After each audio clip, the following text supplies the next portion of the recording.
Matthew's Friends Keto Kitchen, and today we're going to be talking about rhubarb. It's been under discussion recently, so I thought I'd just show you a couple of really simple ways of getting rhubarb into the diet. Now, a rhubarb crumble, I'm sure you'll agree, is probably the most simple thing you can do. But if you're going to be making it just for one person, you may want an easy way of doing it. Rhubarb freezes really well. So during the season, when there's a lot around, I've found that lots of friends are always trying to give it away because it grows so quickly. You can either freeze it raw or just cook it and then freeze it in small portions. And if you get one of those portions out, it's that is a cooked amount for a dessert. It's going to be 2.5 grams of carbs. Now, if you've got your rhubarb ready cooked, put it in a little dish, and then we can make the crumble separately. And this can be made a few days ahead, and you can keep it in a jar or a plastic container. It'll keep a few days. And for that, you need ground almonds,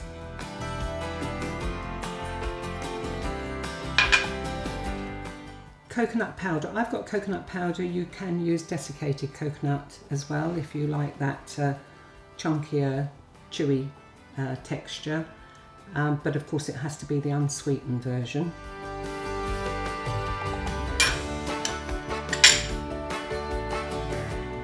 And you have granular sweetener. Now, this is always preference, your taste. Don't go too overboard on it, but a teaspoonful in this will be more than enough. But obviously you can have less or more, and you can use a different brand depending on what you prefer. So that goes in. Just give it a little mix around to make sure it's fairly even. And then it's simply some melted butter. Get all of that in. And just mix it till it gets a bit crumbly. I mean, you could actually rub this in with your fingers, not melted, but this is easy. If you've got a microwave and you just put it in for a few seconds. Scrape it down. Now you can see that is a crumble. Now what I do is I just spread it onto a baking sheet, my old faithful silicone.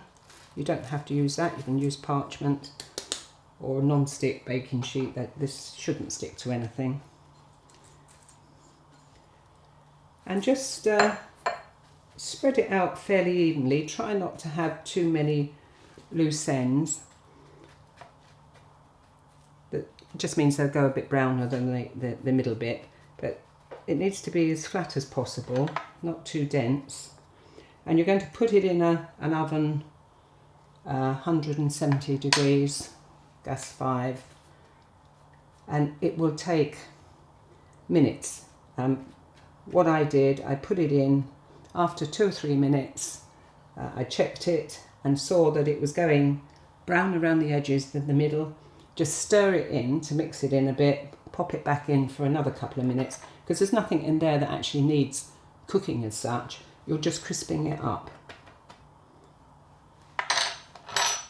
So when you've got it looking more or less like that, this is 2 portion amount, and that will go into the oven, as I say, and I'll show you what it looks like later.